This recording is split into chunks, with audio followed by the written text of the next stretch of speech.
बहुत समय पहले किशनपुर नाम का एक छोटा सा गांव था। उसी गांव के किनारे एक टूटी फूटी झोपड़ी में बिरजू अकेला रहता था। कुछ ही दिनों पहले उसके माता पिता इस दुनिया को छोड़ चुके थे। घर में खाने को बस थोड़ा सा आटा बचा था। बिरजू चुपचाप अपने माता पिता की तस्वीर देख रहा था। तभी बाहर लाठी पटकने की आवाज गूंज उठी। ओए बिरजू, बाहर निकल, छुपने से कुछ नहीं होगा। आज हिसाब बराबर करके ही जाऊंगा। बिरजू घबरा कर बाहर आया। सामने जमींदार भैरव सिंह दो लठैतों के साथ खड़ा था। उसके चेहरे पर जरा भी दया नहीं थी। नमस्ते जमींदार साहब, आपने मुझे बुलाया, क्या कोई जरूरी बात है? तेरे बाप ने मुझसे 5,000 रुपए उधार लिए थे। अब वो इस दुनिया में नहीं है, इसलिए वो कर्ज अब तुझे चुकाना होगा। मुझे इस कर्ज के बारे में कुछ नहीं पता था। अगर पता होता तो पहले ही इंतजाम करता। बस थोड़ा समय दे दीजिए। पूरा 1 महीना देता हूँ। उसके बाद पैसे नहीं मिले तो घर और खेत दोनों मेरे होंगे। इतना कहकर भैरव सिंह वहां से चला गया। बिरजू देर तक उसी जगह खड़ा रहा। उसे समझ नहीं आ रहा था कि शुरुआत कहां से करे। नहीं, मैं हार नहीं मानूंगा। कुछ भी करके काम ढूंढ लूंगा। अगली सुबह बिरजू गांव के बाजार पहुंच गया। वो एक एक दुकान पर जाकर काम मांगने लगा, लेकिन हर जगह उसे निराशा ही मिली। अभी किसी आदमी की जरूरत नहीं है, तू कहीं और कोशिश कर, शायद तुझे काम मिल जाए। दोपहर हो चुकी थी। भूख और थकान से उसके कदम लड़खड़ाने लगे। तभी उसकी नजर एक बड़ी ढाबे पर पड़ी। लकड़ी के बोर्ड पर बड़े अक्षरों में लिखा था, चौधरी का मशहूर ढाबा। ढाबे के बाहर ग्राहकों की अच्छी खासी भीड़ लगी थी। नमस्ते मालिक, मुझे काम की बहुत जरूरत है। अगर मौका दे तो मैं मेहनत से काम करूंगा। काम मांगने वाले रोज आते हैं, लेकिन मैं हर किसी को नहीं रखता। तुझे ऐसा क्या आता है? मुझे खाना बनाना आता है। मेरे पिता बड़े रसोइया थे, मैंने उनसे तंदूरी चिकन बनाना सीखा है। बातों से कोई उस्ताद नहीं बन जाता। अगर सच बोल रहा है तो अभी रसोई में चल। बिरजू बिना देर किए रसोई में पहुंच गया। उसने मसाले निकाले और बड़े ध्यान से तैयारी शुरू की। चौधरी दूर खड़ा सब देख रहा था। थोड़ी ही देर में कोयलों पर सिकते चिकन की खुशबू फैलने लगी। मसालों की महक पूरे बाजार में पहुंच गई। रास्ते से गुजरते लोग अपने आप ढाबे की तरफ मुड़ने लगे। अरे भाई, आज तो कमाल की खुशबू आ रही है। चलो जल्दी अंदर चलते। इतनी जबरदस्त महक मैंने पहले कभी नहीं सूंघी। आज यहीं खाना खाएंगे।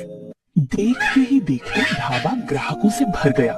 हर टेबल पर सिर्फ तंदूरी चिकन का ऑर्डर आने लगा। बिरजू तेजी से प्लेटें तैयार करने लगा। वाह चौधरी, आज तो स्वाद कमाल का है। ऐसा चिकन पहले कभी नहीं खाया। मसाले भी गजब है, चिकन भी एकदम मुलायम है। आज मजा आ गया। चारों तरफ सिर्फ तारीफ ही तारीफ हो रही थी। बिरजू चुपचाप खाना परोस रहा था। उसे लगा शायद अब चौधरी सच बता देगा। मैंने कहा था ना, मेरे ढाबे के स्वाद की बराबरी कोई नहीं कर सकता। पूरा इलाका मेरे हाथों का दीवाना है। बिरजू ने कुछ नहीं कहा। उसे पैसों की जरूरत थी, तारीफ की नहीं। वो चुपचाप अपना काम करता रहा।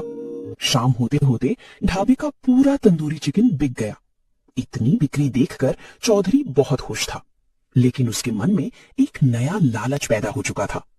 रात को सभी कर्मचारी घर चले गए। चौधरी अकेला रसोई में लौटा। उसने धीरे धीरे सारे मसालों के डिब्बे खोलने शुरू किए। सारे मसाले तो आम है, फिर ऐसा स्वाद आखिर आता कहां से है?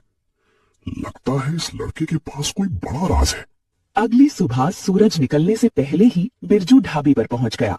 वो सीधे रसोई में गया और बिना समय गवाए काम शुरू कर दिया। चौधरी दूर खड़ा उसे ध्यान से देख रहा था। आज कल से भी ज्यादा भीड़ होगी, जरा भी गलती मत करना, मेरी इज्जत का सवाल है। आप चिंता मत कीजिए मालिक, आज भी कोई शिकायत नहीं मिलेगी। सब खुश होकर जाएंगे। भाई जल्दी चलो, कल वाला चिकन फिर बन गया लगता है। आज देर की तो प्लेट नहीं मिलेगी। मैं तो आज घर वालों को भी लाया हूँ, उन्हें भी वही स्वाद चखाना है। ऐसा खाना बार बार नहीं मिलता। कुछ ही देर में ढाबा फिर से भर गया। बाहर तक ग्राहकों की लाइन लग चुकी थी। चौधरी खुशी से फूला नहीं समा रहा था। चौधरी, तुम्हारे ढाबे का स्वाद हर दिन बढ़ता जा रहा है। अब तो कहीं और खाने का मन ही नहीं करता। बस आप लोगों का प्यार है, मैं हमेशा सबसे अच्छा ही खिलाता हूँ, यही मेरी पहचान है। बिरजू सब सुन रहा था, लेकिन पहले की तरह इस बार भी चुप रहा। उसके लिए नौकरी सबसे जरूरी थी। दोपहर तक शहर से 2 बड़े व्यापारी भी ढाबे पर पहुंचे। उन्होंने दूर से ही खुशबू महसूस कर ली थी। दोनों सीधे खाली मेज पर बैठ गए। हमने इस ढाबे का नाम बहुत सुना है, देखते हैं स्वाद भी उतना ही अच्छा है या नहीं। जल्दी एक प्लेट ले आइए। अगर खाना पसंद आया तो अगली बार अपने दोस्तों को भी लाएंगे। आज दिल खोल कर खिलाइए। बिरजू ने अपने हाथों से गर्मा गर्म चिकन परोसा। दोनों ने पहला निवाला मुंह में रखा। अगले ही पल दोनों एक दूसरे का चेहरा देखने लगे। कमाल, इतना बढ़िया स्वाद मैंने सालों बाद चखा है। ये सच में लाजवाब है।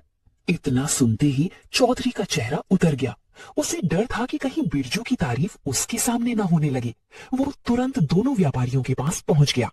आपको खाना पसंद आया, यही मेरे लिए सबसे बड़ी खुशी है। फिर आते रहिएगा। जरूर आएंगे, लेकिन एक बात बताइए, ये खाना बनाया किसने है? रसोई में सब मेरे हिसाब से काम करते हैं। हर मसाला मैं खुद तैयार करवाता हूँ। स्वाद का पूरा जिम्मा मेरा है। दोनों व्यापारी चले गए, लेकिन चौधरी के मन में एक सवाल बार बार घूम रहा था। उसे समझ नहीं आ रहा था कि बिरजू आखिर ऐसा स्वाद लाता कैसे है। रात को ढाबा बंद होने के बाद बिरजू, एक बात पूछूं? बुरा तो नहीं मानेगा? जी मालिक, पूछिए, क्या बात है? तू सारे मसाले तो सबके सामने डालता है, फिर भी स्वाद सबसे अलग कैसे आता है? आखिर राज क्या है? राज मसालों में नहीं होता मालिक, राज उन्हें मिलाने के तरीके में होता है, और वो मैंने अपने पिता से सीखा है। कुछ ही दिनों में चौधरी का ढाबा पहले से भी ज्यादा मशहूर हो गया। सुबह से रात तक ग्राहकों की भीड़ लगी रहती थी, लेकिन चौधरी के मन में अब सिर्फ एक ही सवाल था। चौधरी भाई, आज भी 2 प्लेट तंदूरी चिकन लगा दो। बच्चे भी अब यही मांगते हैं। सच कहूं, ऐसा स्वाद कहीं नहीं मिलता। तुमने कमाल कर दिया। मेरे हाथों का स्वाद ही अलग है, इसीलिए लोग बार बार आते हैं। उधर बिरजू चुपचाप खाना बनाता रहा। उसे तारीफ से ज्यादा अपनी नौकरी की चिंता थी। वो बिना कुछ बोले अपना काम करता रहा। शाम तक ढाबे का सारा चिकन खत्म हो गया। आखिरी ग्राहक भी पैसे देकर चला गया। अब ढाबा बंद करने का समय था। तुम सब लोग घर जाओ, बाकी हिसाब मैं देख लूंगा, मुझे थोड़ा काम है। सभी कर्मचारी चले गए, लेकिन चौधरी ने अपने 2 खास आदमियों को रोक लिया। फिर धीरे धीरे उनसे बात करने लगा। उस लड़के पर नजर रखो। आज रात जहां भी जाए उसका पीछा करना। अगर उसने हमें देख लिया तो क्या करेंगे मालिक? वो सतर्क लगता है। दूर दूर रहना, लेकिन आंखों से ओझल मत होने देना। मुझे हर बात पता चलनी चाहिए। आप चिंता मत कीजिए, आज उसका हर राज सामने होगा। हम खाली हाथ नहीं लौटेंगे। आधी रात हो चुकी थी। पूरा गांव गहरी नींद में सो चुका था। चारों तरफ डरावना सन्नाटा पसरा हुआ था। बिरजू चुपचाप घर से बाहर निकला।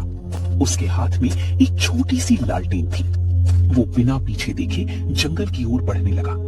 धीरे चल, कहीं उसे भनक ना लग जाए। आज हर हाल में राज पता करना है।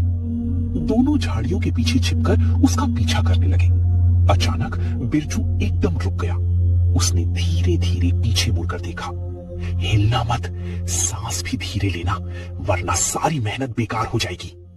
दोनों आदमियों ने बिरजू को एक पोटली निकलते हुए देख लिया। उन्होंने तुरंत जाकर ये बात चौधरी को बताई। मालिक, राज मिल गया। जंगल में एक पोटली छिपी हुई है। इतना सुनते ही चौधरी के चेहरे पर लालची मुस्कान फैल गई।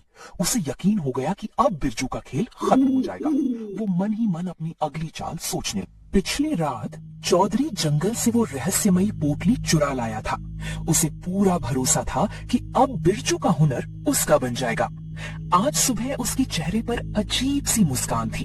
बिरजू हमेशा की तरह सूरज निकलने से पहले ढाबे पर पहुंच गया। उसने चूल्हा जलाया और रसोई का सामान जमाने लगा। उसे बिल्कुल भी अंदाजा नहीं था कि आज क्या होने वाला है। आज खाना मैं बनाऊंगा, तू बस बाहर का काम देख। रसोई में आने की जरूरत नहीं है। जैसी आपकी मर्जी मालिक। अगर किसी चीज की जरूरत हो तो मुझे आवाज दे दीजिए, मैं तुरंत आ जाऊंगा। चौधरी ने जल्दी जल्दी मसाले निकाले, फिर जंगल से लाई हुई पोटली खोली। उसकी आंखों में लालच साफ दिखाई दे रहा था।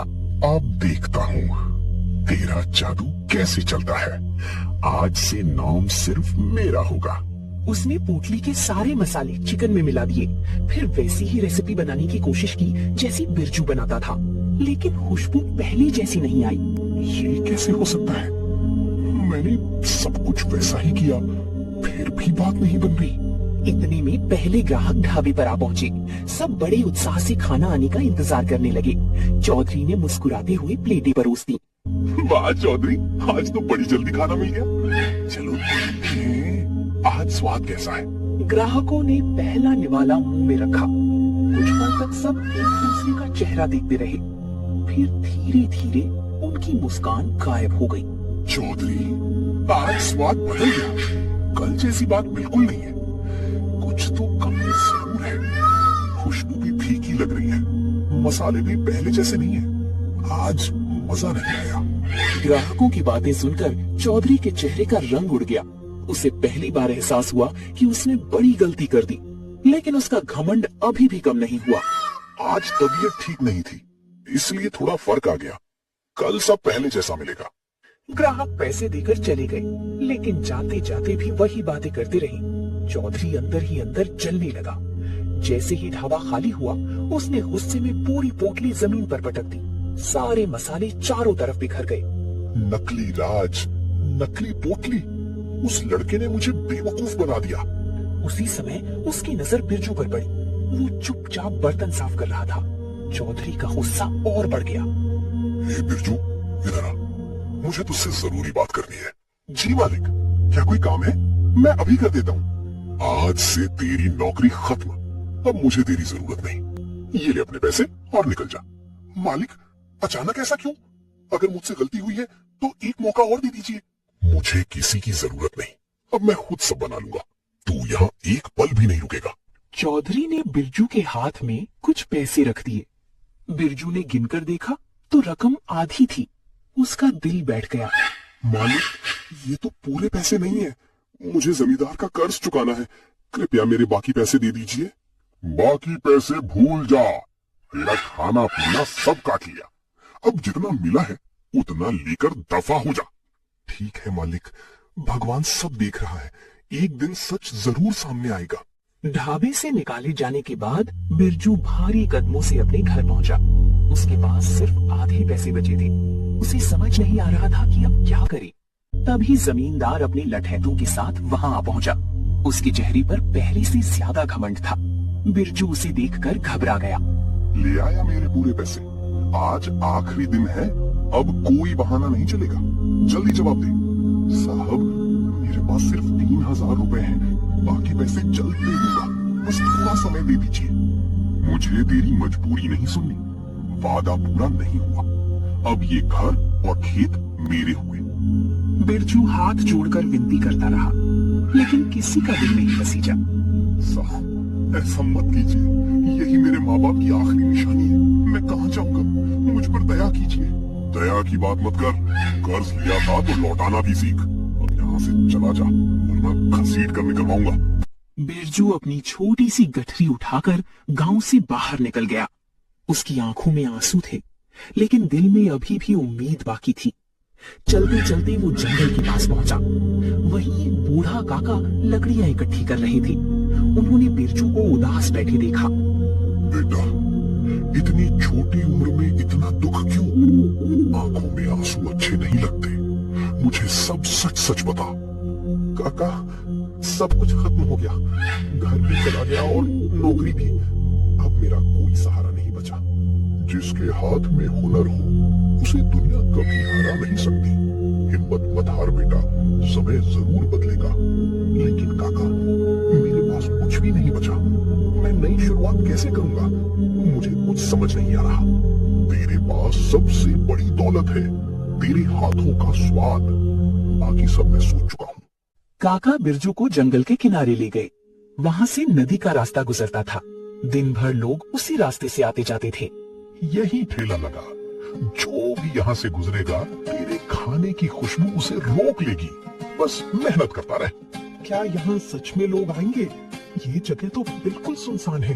अगर कोई नहीं आया तो मेरे पैसे भी खत्म हो जाएंगे। लोग दुकान नहीं ढूंढते, लोग स्वाद ढूंढते हैं। तेरा हुनर ही तेरी पहचान बनेगा। मुझ पर भरोसा रख। सुबह होते ही बिरजू ने अपना ठेला खोल दिया। चूल्हे पर कोयले सुलगने लगे। जैसे ही मसाले भुनने शुरू हुए, खुशबू पूरे जंगल के रास्ते में फैल गई। बिरजू, आज मैं अकेला नहीं आया। अपने साथ कई बड़े व्यापारियों को भी लाया हूँ। आज सब तुम्हारे हाथ का स्वाद चखेंगे। आपका बहुत बहुत धन्यवाद साहब, आपने मुझ पर भरोसा किया।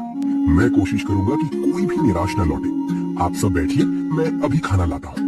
कुछ ही मिनटों में ठेले के सामने लंबी लाइन लग गई। किसान, मुसाफिर, व्यापारी और राहगीर हर कोई एक प्लेट पाने का इंतजार करने लगा। भाई जल्दी बनाओ, इतनी खुशबू आ रही है कि अब इंतजार नहीं हो रहा। पहले मेरे लिए एक प्लेट लगाओ, सबको खाना मिलेगा, कोई भी बिना खाए नहीं जाएगा। बस थोड़ा धैर्य रखिए, मैं अभी सबको परोसता हूँ। बिरजू और बूढ़े काका लगातार काम करते रहे। एक प्लेट खत्म होती, दूसरी तैयार हो जाती। फिर भी भीड़ कम होने का नाम नहीं ले रही थी। बेटा, आज तो भगवान ने सुन ली। इतने ग्राहक मैंने कभी नहीं देखे। तेरी मेहनत रंग ला रही है। काका, ये सब आपके आशीर्वाद का फल है। अगर आप मुझे सहारा न देते तो मैं आज यहाँ खड़ा भी नहीं होता। दोपहर तक पूरे ठेले का चिकन बिक चुका था। फिर भी लोग आते जा रहे थे। कई ग्राहकों को खाली हाथ लौटना पड़ा। सब खत्म हो गया। हम तो दूर गांव से आए थे, कल फिर जरूर आएंगे। मुझे माफ कर दीजिए, कल मैं दोगुना खाना बनाऊंगा। आपको निराश नहीं लौटना पड़ेगा, ये मेरा वादा है। उधर बाजार में चौधरी का ढाबा सूना पड़ा था। चूल्हा जल रहा था, लेकिन ग्राहक एक भी नहीं था। चौधरी बार बार सड़क की तरफ देख रहा था। ये आखिर हो क्या रहा है? पहले लोग लाइन लगाते थे, आज कोई मेरा ढाबा पूछ भी नहीं रहा। आखिर सब गए कहाँ? चौधरी, अब लोग जंगल वाले ठेले पर जाते हैं। सब कहते हैं कि असली स्वाद वही मिलता है। तुम्हारे ढाबे पर अब कोई नहीं आएगा। ग्राहक की बात सुनकर चौधरी गुस्से से कांप उठा। उसने मेज पर जोर से हाथ मारा। उसकी आंखों में सिर्फ नफरत दिखाई दे रही थी। ये सब उस बिरजू की वजह से हुआ है। पहले मेरा नाम चलता था, अब लोग उसी की तारीफ कर रहे हैं। मैं उसे छोड़ूंगा नहीं। शाम को चौधरी ने अपने दो भरोसेमंद आदमियों को बुलाया। तीनों ढाबे के पीछे जाकर धीरे धीरे बात करने लगे। कोई उनकी बात सुन नहीं सकता था। आज आधी रात को जंगल जाओ, उसका पूरा ठेला तोड़ देना, और ध्यान रहे उसे किसी बात का सबूत नहीं मिलना चाहिए। आधी रात का समय था। चारों तरफ घना अंधेरा और गहरा सन्नाटा फैला हुआ था। जंगल में सिर्फ झींगुरों की आवाजें सुनाई दे रही थी। दिन भर की मेहनत के बाद बिरजू और बूढ़े काका सो चुके थे। ठेले के पास चूल्हे की आग धीरे धीरे बुझ रही थी, लेकिन उसी अंधेरे में दो परछाइयां ठेले की तरफ बढ़ रही थी। धीरे चल, जरा भी आवाज नहीं होनी चाहिए। मालिक ने साफ कहा है, सुबह तक ठेले का नामो निशान नहीं बचना चाहिए। पहले ठेला तोड़ेंगे, फिर सारे बर्तन नदी में फेंक देंगे। ऐसा लगेगा जैसे यहाँ कभी कोई दुकान थी ही नहीं। चल, जल्दी काम शुरू कर। कौन है वहां? इतनी रात को कौन घूम रहा है? अगर हिम्मत है तो सामने आओ। इतना सुनते ही वो दोनों भागने लगे। अरे, तुम लोग कौन हो? मेरे ठेले को क्यों तोड़ रहे हो? रुको, भागना मत। बिरजू ने एक आदमी को पकड़ लिया। अब भाग कर दिखा। सच सच बता, तुझे किसने भेजा है, वरना अभी गांव वालों को बुलाता हूँ। मुझे छोड़ दो, मैं गरीब आदमी हूँ, मुझसे गलती हो गई, मुझे जाने दो। गरीब होना गुनाह नहीं, लेकिन किसी की मेहनत उजाड़ना बहुत बड़ा पाप है। आज सच बोलना ही पड़ेगा, झूठ बोलकर नहीं बच पाएगा। शोर सुनकर पास के खेतों में काम करने वाले रखवाले भी वहां पहुंच गए। कुछ मुसाफिर भी मशाले लेकर इकट्ठा हो गए। कुछ ही मिनटों में वहां भीड़ लग गई। अरे, ये वही बिरजू है ना? किसने इसका ठेला तोड़ दिया? आज सच सामने आना चाहिए। भीड़ बढ़ती देखकर पकड़े गए आदमी के हाथ पैर कांपने लगे। उसके माथे से पसीना बहने लगा। अब वो पूरी तरह डर चुका था। देख, मैं आखिरी बार पूछ रहा हूँ, सच बोल देगा तो शायद लोग तुझे माफ कर दें। हाँ, मैं सब सच बताऊंगा। हमें चौधरी ने भेजा था, उसी ने ठेला तोड़ने के पैसे दिए थे। इतना सुनते ही वहां खड़े सभी लोग हैरान रह गए। कुछ लोगों को गुस्सा आ गया, तो कुछ लोग चौधरी का नाम सुनकर दंग रह गए। अभी पहले ही शक था, वो बिरजू से जलता था, नीचे गिर जाएगा, ये कभी नहीं सोचा था। जिस इंसान के अंदर लालच भर जाता है, वो सही और गलत का फर्क भूल जाता है। आज चौधरी की असलियत सबके सामने आ गई। तभी एक बुजुर्ग गांव वाला आगे आया। उसने सबकी तरफ देखा, फिर ऊंची आवाज में बोला, कल सुबह पंचायत बैठेगी, पूरा गांव वहां मौजूद रहेगा। अब फैसला गांव करेगा और चौधरी को जवाब देना ही होगा। अगली सुबह पूरे किशनपुर गांव में सिर्फ एक ही चर्चा थी। हर कोई चौपाल की तरफ जा रहा था। आज पंचायत में चौधरी और बिरजू का फैसला होना था। कुछ ही देर में पंचायत शुरू हुई। गांव के बुजुर्ग अपनी जगह पर बैठ गए। चौधरी, बिरजू और गांव वाले सब वहां मौजूद थे। आज पंचायत किसी झगड़े के लिए नहीं बैठी। आज सच और झूठ का फैसला होगा। जो भी कहना है सच सच कहना। मुखिया जी, मुझ पर झूठा इल्जाम लगाया गया है। मैंने किसी का ठेला नहीं तोड़वाया। ये सब मेरे खिलाफ साजिश है। मुखिया जी, अगर मैं झूठ बोल रहा हूँ तो मुझे जो सजा देंगे मैं खुशी से मान लूंगा। इतने में गांव वाले उस आदमी को पकड़कर पंचायत में ले आए जिसे रात को बिरजू ने रंगे हाथों पकड़ा था। उसे देखते ही चौधरी का चेहरा उतर गया। अब तुम बताओ सच क्या है? झूठ बोलोगे तो सजा और बढ़ जाएगी। मुखिया जी, हमें चौधरी ने भेजा था। उसने कहा था कि बिरजू का ठेला तोड़ दो ताकि उसका धंधा हमेशा के लिए बंद हो जाए। पूरा गांव एकदम शांत हो गया। सभी की नजरें चौधरी पर टिक गई। अब उसके पास कोई जवाब नहीं बचा था। शर्म आनी चाहिए चौधरी। बिरजू ने कभी तुम्हारा बुरा नहीं सोचा और तुमने उसकी मेहनत उजाड़ने की कोशिश की। जिस इंसान के दिल में ईर्ष्या होती है वो कभी आगे नहीं बढ़ सकता। आज भगवान ने सबको सच दिखा दिया। चौधरी कुछ देर तक सिर झुकाकर खड़ा रहा। फिर उसकी आंखों से आंसू निकल पड़े। उसे अपनी गलती का एहसास हो चुका था। मुखिया जी, मुझसे बहुत बड़ी गलती हो गई। लालच में मैं अंधा हो गया था। मुझे माफ कर दीजिए। गलती की माफी मिल सकती है लेकिन उसके परिणाम भी भुगतने पड़ते हैं। आज से गांव में कोई भी तुम्हारे इस व्यवहार को नहीं भूलेगा। पंचायत ने फैसला सुनाया कि चौधरी बिरजू के टूटे हुए ठेले का पूरा नुकसान भरेगा। साथ ही पूरे गांव के सामने उससे माफी भी मांगेगा। चौधरी मजबूरी में फैसला मान गया। मैंने तेरे साथ बहुत गलत किया। अगर हो सके तो मुझे माफ कर देना। मालिक, मैं बदला लेने में विश्वास नहीं रखता लेकिन उम्मीद करता हूँ कि आप अब किसी गरीब के साथ अन्याय नहीं करेंगे। इसी दौरान जमींदार भैरव सिंह भी पंचायत में पहुंच गया। उसे गांव वालों से पूरी घटना का पता चल चुका था। वो पहली बार शर्मिंदा दिखाई दे रहा था। बिरजू, मैंने भी तेरे साथ सख्ती की। ये रहे तेरे घर और खेत के कागज। आज से सब कुछ फिर तेरा है। धन्यवाद जमींदार साहब। मैं सिर्फ अपना हक चाहता था। आज मेरे माँ बाप की निशानी मुझे वापस मिल गई। कुछ ही महीनों में जंगल का तंदूरी चिकन पूरे इलाके में मशहूर हो गया। दूर दूर के लोग सिर्फ बिरजू के हाथ का स्वाद चखने आने लगे। उसका छोटा सा ठेला अब एक बड़े ढाबे में बदल चुका था। बिरजू, आज तुम्हारा नाम पूरे जिले में मशहूर है। मैं चाहता हूँ